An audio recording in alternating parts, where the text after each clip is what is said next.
안녕하십니까. 마일라이프 AI의 정시호 반장입니다. 안녕하세요, 브릿지입니다. 오늘은 마케팅 분야, 그 다음에 교육 분야, 유통, 커머스 관련된 분야로 준비했습니다. AI를 통해서 지금 당장 업무에서 변화를 좀 줘야 되는 그 시급함이 있는 그런 업종을 지금 언급해 주신 게 아닐까 싶은데.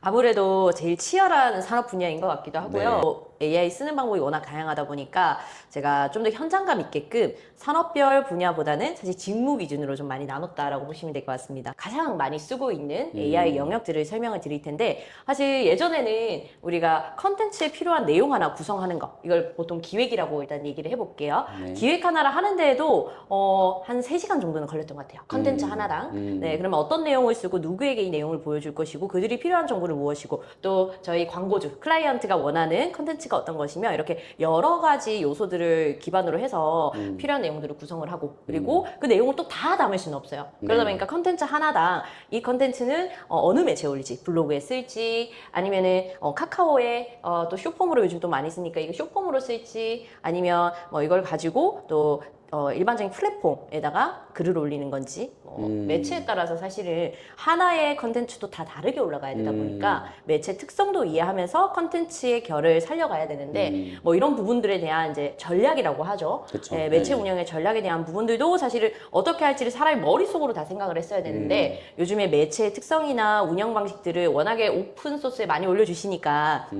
그러한 노하우들을 AI에 넣어서 각 매체별에 대한 운영 전략이나 특성들을 파악해 놓은 다음에 제가 쓰고자 하는 주제 먼저 선정하고요. 그리고 그 주제를 선정한 다음에 제가 알고 있는 정보들, 그러니까 이제 소스를 제공해 줘야 되는데 어떤 내용들로 구성을 해야 되는지에 대한 내용과 그리고 주의사항들 넣어줍니다. 이렇게 해서 1차적인 기획안을 뽑습니다. 사실 이거는 가지고 있는 본인의 기초 정보가 좋으면 저는 3분이면 끝나요.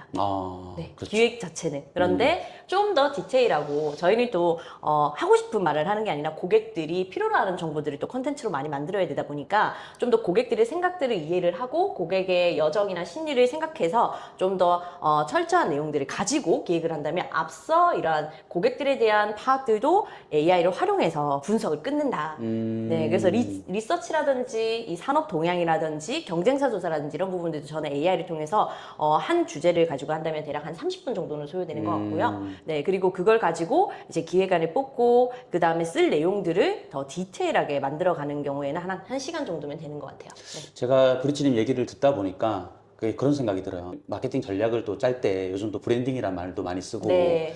아무튼 마케팅의 범위가 점점 넓어져 가고 있고 그 중심에는 또 컨텐츠 마케팅이 자리 잡고 있는데 맞습니다. 근데 이 컨텐츠 마케팅을 또 우리가 기획하고 클라이언트에 아까 얘기했던 그 니즈나 어떤 그 소구 포인트를 잘 녹여내서 적절한 기획을 하는 데 있어서 뛰어난 뭐 이렇게 마케터라면 그런 어떤 본인만의 레퍼런스, 노하우, 인사이트 이런 걸 발휘해서 감으로도 해결할 수 있겠지만 어쨌든 감이 차지하는 비중이 높았는데 맞아요. 지금은 그런 것들을 우리가 데이터로 좀 쪼개서 데이터화 시켜서 AI한테 분석을 맡겨서 좀 더 정확한 어떤 데이터 값으로 결론을 도출할 수 있기 때문에 좀 명확해지는 부분도 있겠네요. 너무 명확해졌어요. 사실 AI 쓰기 전후가 제 일의 방식이 완전히 달라지기도 했고, 또 제 주변에서도 같이 컨텐츠 마케터나 기획자로 활동하시는 분들도 본인들이 가지고 있었던 정보와 노하우들을 AI에 이식을 하면서 거의 내 뇌를 이식을 했다라고 느낄 정도로 내가 생각하는 시간을 단축해주는 것뿐만 아니라 나보다 훨씬 더 똑똑한 결과물을 만들어낸다라고 저희는 이미 인정하고 있기 때문에 적극적으로 현장에서 기획 업무라든지 제작 업무라든지 그리고 발행 업무, 운영 전략까지 전부 다 AI를 활용을 하고 있고요. 사실 제가 제일 힘들었던 거는 고객을 사로잡는 후킹, 문구, 뭐 그리고 카피라이팅 이런 게 쉽지 않더라고요. 훅이라고도 표현하죠, 요즘. 네네. 아직도 사실 어려운데 네. 정말 잘해줘요, 훅을. 그래서 제가 원하는 스타일도 해주지만 또 저랑 결이 안 맞는 훅은 저는 또 안 써지게 되더라고요. 그런데 제 결에 맞게끔 또 우리 고객들에게 맞게끔 필요한 카피라이팅을 뭐 하나가 아니에요. 뭐 10개, 100개를 맞아요. 만들어주니까. 저도 AI 쓰면서 정말 좋은 게 딱 한 가지 답을 주는 게 아니라 뭐 훅이 됐던 아니면 컨텐츠 내용 대본이 됐던 이거를 A, B, C 안으로 세 가지 컨셉으로 만들어줘. 혹은 같은 컨셉 안에서도 다양한 레퍼런스를 좀 만들어줘. 했을 때 내가 선택할 수 있게끔 해주는 것도 너무 좋더라고요. 네. 그래서 사실 저는 이제 선택만 잘하면 되는 상황이고 조합을 잘하면 됩니다. 그렇죠. 네. 그 다음이 이제 디자인적인 부분인데요. 제가 이제 시각 디자인을 전공을 하긴 했지만 또 오랜 기간 동안 이 디자인 업무를 안 하다 보니까 감각이 매우 떨어졌었는데 요즘에는 AI로 이미지나 영상이 너무 너무 리얼하게 잘 만들어지잖아요. 맞아요. 네. 네, 그러다 보니까 제가 디자인 감각을 다시 살려내고, 그리고 이러한 컨텐츠에는 어떤 컬러를 쓰고 어떤 폰트를 쓰고 또 어떤 배치를 해야 되는지까지 저만의 또 디자이너가 되어주기도 하니까 네. 제가 죽었던 디자인 감각뿐만이 아니라 없었던 부분까지 만들어주고 있어서 디자인 고민은 거의 안 하고 있는 것 같아요. 지금 이야기 들으면서 저도 이제 교육 현장에서 좀 느꼈던 팁을 얘기하자면, 실제로 뭐 웹 디자인이나 그냥 일반 포토샵이나 일러스트 디자인 전공생들이 정말 많고, 지금도 사실은 학원을 다니면서 디자이너가 되겠다고 꿈꾸는 친구들이 많은데, AI가 디자인을 너무 완벽하게 해주니까 우리들 일자리 다 뺏기는 거 아니란가라고 이제 또 걱정하시는 친구들이 많은데, 네. 지금 우리 브리츠님 말씀하신 것처럼 디자인 감각이 있고 디자인에 대한 용어를 많이 알면 AI를 활용해서 내가 의도한 어떤 더 고퀄리티의 디자인, 또 고객이 원하는 디자인을 뽑아낼 수 있는데 유리한 점이 있으니 네. 전공자라고 해서 기술을 필요 없다, 이런 말씀 드리고 싶어요. 영상도 마찬가지거든요. 네. 영상도 그 영상 AI 컨텐츠 잘 뽑아내시는 분들이 사실은 영상을 공부하시는 분도 있겠지만 현업에서 실제로 카메라 들고 실제로 이제 뭐 촬영도 많이 해보고 그 촬영 구도나 앵글 이런 걸 많이 잡아보고 그런 디테일한 어떤 부분들을 잘 아시는 분들이 AI 영상도 잘 뽑더라고요. 맞아요. 이거는 정말 공감하는 게 AI가 모든 걸 다 해주진 않겠지만 내가 잘하는 걸 더 잘하게 만들어주는 맞아요. 네. 네, 효과는 분명히 있는 것 같고요. 그 지난번에 제가 그 곱셈 얘기했잖아요. 맞아요. 네. 우리가 가지고 있는 소스가 0일 때 아무리 곱해도 0이 된다는 것처럼 가지고 있는 기본 본질이 100이면 이걸 곱하기 몇 배로 넘어갈 수 있다라는 네. 얘기를 해주셨는데 저는 그걸 너무 많이 공감을 했습니다. 네. 그래서 마케팅과 관련된 분야에서는 실제로 뭐 기획자, 디자이너, 제작자, 뭐 또는 마케터 전혀 구분 없이 사실 경계가 이미 허물어져서 한 명의 마케터가 기획 업무도 하고 디자인 업무도 하고 그다음에 전략 업무도 하고 해서 전체적으로 다 이제 통합해서 운영을 하고 있는 게 요즘 트렌드인 것 같고요. 네, 이거는 AI가 아무래도 마케팅 시장부터 빠르게 전환을 하다 보니까 저희는 안 쓸 수 없는 이제 생태계에 빠져 있고 그리고 쓰면 쓸수록 사실 더 신뢰하게 되긴 합니다. 네. 사실 그 이야기를 하다 보니까 제가 처음에 MCN 사업을 시작할 때 저는 유튜브가 대세가 될 거라는 거를 조금 남들보다 빨리 파악해서 그래도 이제 회사를 이렇게 잘 운영해 온 것 같은데, 네. 그때도 초창기에 이제 유튜브 컨텐츠가 막 만들어지기 시작한 시점에 그때 프로덕션 기업들이 정말 많았거든요. 근데 그때만 해도 유튜브가 아직까지는 메이저 플랫폼이 아닌 시기다 보니까 기획자 따로, 작가 따로, 촬영 따로, 편집 따로, 심지어는 편집 안에서도 후보정 파트 따로, 그 다음에 영상미 파트 따로, 네. 색보정 파트 따로. 근데 그때 저도 주장했던 게 뭐냐면 네. 이제 1인 미디어, 1인 크리에이터 시대이기 때문에 그런 것들을 다 아우를 줄 아는 사람들이 살아남을 거다. 그래서 실제로 이제 방송국만 보더라도 시청률이 1% 미만으로 주저앉았고, 오히려 그래요? 네. 그 방송국 안에 우리가 KBS, MBC, SBS 그 안에 종사하는 직원이 몇 명입니까? 예전에 그 상징적인 사건이 있었어요. 네. 그 9살짜리 보람이라는 친구가 있었는데 그 보람 TV가 전 세계적으로 유행하면서 보람 TV에서 나온 하루 수익이 MBC 전체 매출 넘어섰다는 기사가 나온 적이 있었거든요. 정말요? 몇 년도쯤일까요? 그게 좀 한 4, 5년 정도 된 것 같은데. 얼마 안 됐네요. 네, 그렇듯이 지금 마케팅 이 전쟁터잖아요. 마케팅 기업들 간에도 경쟁이고 전쟁터인데. 저희는 매일 전쟁을 치르고 있습니다. 네, 근데 지금 마케팅도 이걸 분업화시켜서 따로따로 나누는 것보다 AI를 활용해서 전체적으로 아우를 수 있고 AI를 적극적으로 활용할 수 있는 마케팅 대행사, 마케팅 전문가들이 살아남을 수 있을 거라 저도 생각을 하거든요. 맞습니다. 그래서 사실 준비할 게 굉장히 많은 시점인데 그렇다 해서 너무 또 욕심내거나 조바심 내지 않고 하나하나씩 또 넓혀가는 걸 준비하고 있는 게 더 중요한 시점인 것 같고요. 현업에 계시는 마케터분이나 기획자분들도 사실은 뭐부터 시작할지 고민하는 시절도 있으셨을 텐데 지금은 어느 단계로 그리고 어느 방향으로 나아갈지 고민하고 있는 저랑 비슷한 고민을 하고 있으실 거라서 저희가 이런 관련된 내용들도 댓글로 더 많이 소통할 수 있다면 좋을 것 같아요. 우리 이제 브리치님이 지금 이 순간에도 AI를 활용해서 아까 말씀하셨던 뭐 기획이랑 뭐 클라이언트와의 소통이나 컨텐츠의 어떤 제작이나 이런 것들에 대해서 조금 더 구체적인 이야기를 좀 들을 수 있을까요? 제일 최근에 기억 남는 거는 네. 제가 치과 원장님의 홈페이지 제작을 의뢰받게 됐어요. 네. 근데 원장님께서 원하시는 방향이 명확했고 스타일이 있으셨단 말이에요. 이제 저희가 레퍼런스를 찾으면서 원장님이 뭘 원하시는지를 이제 같이 찾아가고 있는 방향이었는데 네. 현장 미팅에서 나왔던 거를 AI로 제가 저번 시간에 말씀드렸던 것처럼 AI로 녹음을 해서 실시간으로 녹음한 내용을 또 분석해서 원장님이 정말 원하는 그리고 제가 이 표현되는 내용만이 아니라 원장님이 정말 심리적으로 아. 원하는 게 무엇일까라는 네. 걸 저는 파악을 해야 됐잖아요. 네. 이러한 부분들을 AI랑 대화를 했더니 네. 원장님이 원하는 건 이거다라고 알려주더라고요. 그러니까 AI가 좋은 게 뭐냐면 저도 이 타이밍에 이 얘기를 꼭 드리고 싶은 게 AI는 어쨌든 우리 인류가 남긴 모든 텍스트를 학습하다 보니까 그 범위에 제한이 없잖아요. 네. 그러니까 AI가 심리학도 배우고 마케팅도 배우고 네. 뭐 업무에 대한 어떤 프로세스도 알고 그러니까 그런 맥락들을 본인이 복합적으로 해서 우리 사람이 좀 판단하기 어렵고 애매한 영역들을 좀 명확하게 결론을 네. 도출해주는 그런 능력이 또 특화되어 있는 것 같아요. 맞아요. 그래서 대화를 하면 할수록 더 놀라운 게 네. 저의 말도 분석을 해서 제가 진짜 원하는 심리적인 부분과 욕구와 본능을 해석해서 제가 진짜 지금 뭘 이루고 싶은지도 잘 찾아주거든요. 그래서 이런 부분들도 클라이언트랑 대화를 하면 우리가 원래 그런 거를 잘 알아내는 것 또한 우리의 능력인 거잖아요. 네. 근데 그걸 AI가 도와줌으로 인해서 제가 원장님이 정말 원하셨던 내용이 어떤 건지를 파악해서 거기에 맞는 레퍼런스를 찾았고 이 레퍼런스 또한 AI가 잘 찾아줬습니다. 그러니까 이게 놀라운 게 사실 우리가 마케팅을 할 때 마케팅을 맡기는 사람도 실패 사례가 많고 한 번 실패하면 약간 이게 좀 트라우마까지는 아니더라도 불신이 되게 강해지더라고요. 정말 중요하죠. 네. 불신이 생기면 다음에는 다른 업체나 네. 대행사에 맡기지를 못하죠. 그래서 해야 된다는 건 아는데 하지를 못해서 점점 더 고립돼가지고 폐업까지 가는 정말 안타까운 사례가 정말 많은데 맞아요. 저도 그러니까 마케팅을 해야 될 사람 그 다음에 마케팅을 이제 하게끔 이끌어주고 명확하게 당신이 원하는 것과 그냥 고객님이 원하는 것과 내가 하고자 하는 방향성에 대해서 뭐 정답은 아닐 수 있겠지만 어쨌든 그게 서로 간의 합의점을 정확하게 도출해줘서 서로가 만족하고 윈윈할 수 있는 그런 결론을 AI를 통해서 도출할 수 있다면 그러니까 그게 지금 가능한 시간이기 때문에 우리가 마케팅 대응업을 하는 데 있어서 저 또한 마찬가지로 3번 중에 1번 정도 성공하면 잘한 건데 지금 AI를 적극적으로 활용하면 10명을 만나도 저는 10명 다 만족시킬 자신도 있거든요.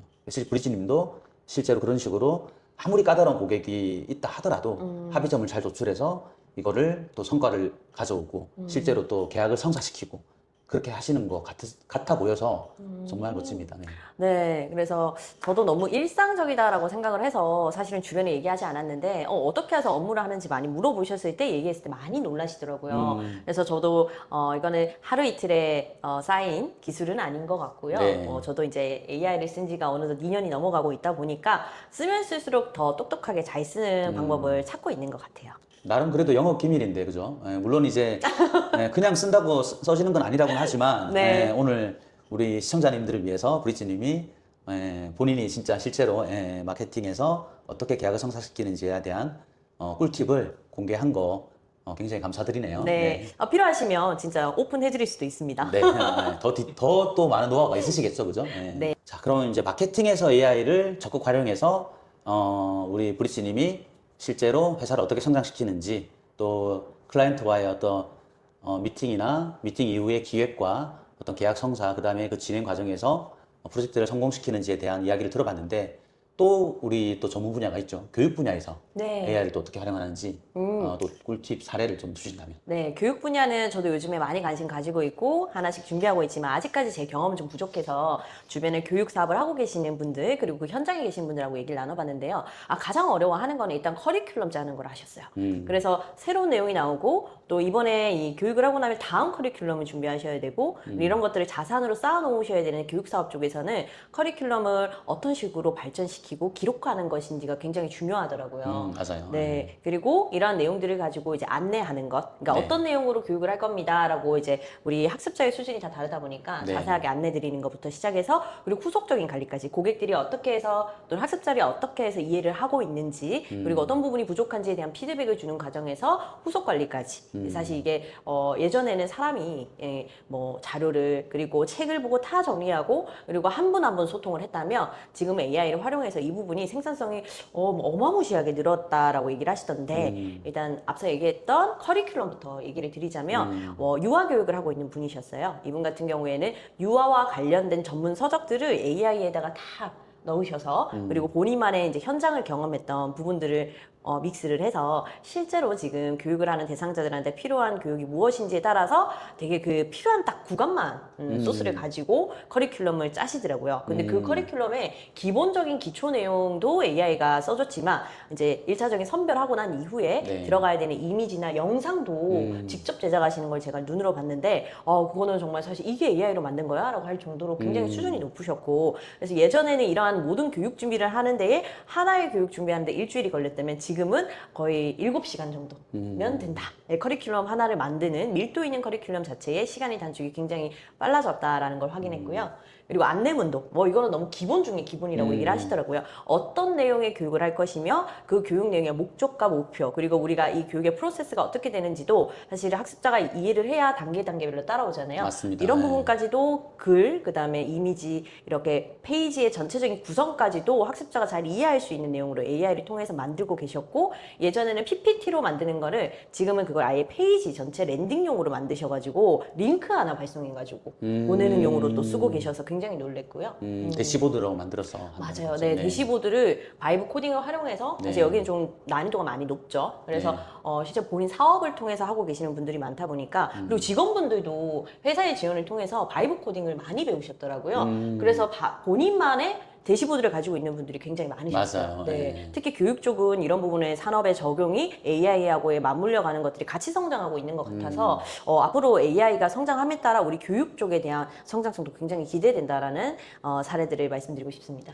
근데 제가 이제 질문을 좀 드리고 싶은 게 있어요. 네. 저도 물론 교육 사업을 하지만 저도 걱정했던 부분이고 지금도 걱정을 하고 있는데 네. AI가 성능이 너무 좋아지고 사실 물론 뭐 AI를 우리가 또 잘 다루는 사람과 또 그렇지 않은 사람들이 있다라고는 하지만 아무튼 AI를 좀 잘 다루게 되면 저만 해도 AI를 통해서 학습량이 어마어마하게 늘고 네. 그것도 내 수준에 맞춰서 과외 강사가 옆에 따라다니는 것처럼 내가 필요한 의문이 들 때 예를 들면 최근에 천문학에 또 관심도 많고 그렇죠. 천문학. 네 그리고 뭐 네. 뭐 양자역학이라든지 그러니까 어릴 때 제가 물리학에 관심 많았지만 맞아요. 뭐, 너무 과장님이 그게 정말 의외의 분야에 관심 많으세요. 그러니까 그게 너무 어렵고 그런 전문 도서만 봐도 너무나 이제 설명이 어렵고 이해가 안 되다 보니까 포기했는데 AI한테 내 수준에 맞게끔 얘기해 달라고 하면 정말 쉽게 예를 들면서 이게 머릿속으로 그림이 그려질 정도로 정말 알려주다 보니까 네. 야 이거 미래가 되면 이제 강사가 없어지는 거 아니야라는 불안감도 저는 가지고 있거든요. 그래요? 근데 한편으로는 또 교육이라는 거는 끝이 없을 수 있고 아무리 뭐 AI가 모든 걸 다 가르쳐 준다 그래도 우리가 이제 계속 융합이 되고 또 더 고도화되고 또 그 다음 스텝은 계속 또 펼쳐지기 마련이기 때문에 뭐 사실 당장 바이브 코딩만 하더라도 우리가 1년을 또 교육할 수 있을 거리가 있을 만큼 사실 교육은 계속 있겠지만 아무튼 그런 AI가 너무 잘 가르쳐 주니까 그런 걱정도 좀 있는데 혹시 이런 부분에 대한 네. 브리지님의 생각을 좀 듣고 싶어요. 사실 저도 교육이라는 거에 관심을 이제 사업 기준으로 가진 지는 얼마 안 됐는데 제가 학습자 기준으로 말씀드리면 AI가 자료를 잘 만들어주고 그래서 그걸 시각화해서 학습자의 이해를 돕는 데에는 저는 굉장히 좋다고는 생각을 해요. 그렇지만 결국에는 그 학습 내용을 어떻게 이해할 수 있도록 이끌어 주느냐가 저는 강사의 가장 큰 역할이지 않을까. 그러니까 저만 하더라도 바이브 코딩을 배우고 싶어서 여기저기 알아보다가 시간적인 또 제약이 있다 보니까 이제 온라인 강의를 드리려고 제가 30만 원짜리 끊었단 말이에요. 근데 한 강의가 챕터가 한 30개가 있다고 하면 3개 듣고 못 듣겠더라고요. 못 따라가는 것도 있고 제가 알려주는 강사님하고 이렇게 상호작용을 하면서 물어보고 답하고 하면서 좀 단계적으로 나아가고 싶은데 그냥 학습자마다 속도가 다르고 그리고 그 과정에서 이해하는 수준이 다 다르잖아요. 그러다 보니 저도 바이브 코딩은 안 되겠다. 이거는 현장을 가서 내가 얼굴을 보고 강사님이랑 호흡하면서 해야겠다라는 생각이 들었어요. 그러니까 이거는 AI가 알려주는 수준은 높지만 결국에 이끌어주는 누군가가 어떻게 하느냐에 따라 저는 굉장히 차이가 있다고 생각하기 때문에 이 부분은 뭐 요즘 얘기하는 휴먼이 필요한 터치가 필요한 영역이지 않나라는 생각합니다. 그렇죠. 저도 사실 그래서 제가 이제 그런 의문을 가졌을 때 AI한테 물어봤어요. 너가 이렇게 친절하게 나에게 내가 궁금한 거, 내가 원하는 거 다 알려주면 야, 나중에 미래에 강사가 없어지면 어떡하지? 라고 하면 AI가 저한테 답을 해준 내용이 비슷한 거예요. 그래요? 결국 AI 혼자만으로는 반쪽짜리일 수밖에 없고 AI와 인간의 어떤 우리 인간만이 가지고 있는 그런 인사이트가 결합이 됐을 때 저는 폭발적인 성능을 발휘할 수 있습니다. 이야. 특히 교육 분야 또한 걱정하실 필요가 없습니다. 이야, 제가 네. 너무 잘 통찰력 있게 봤네요. 그렇죠. 네.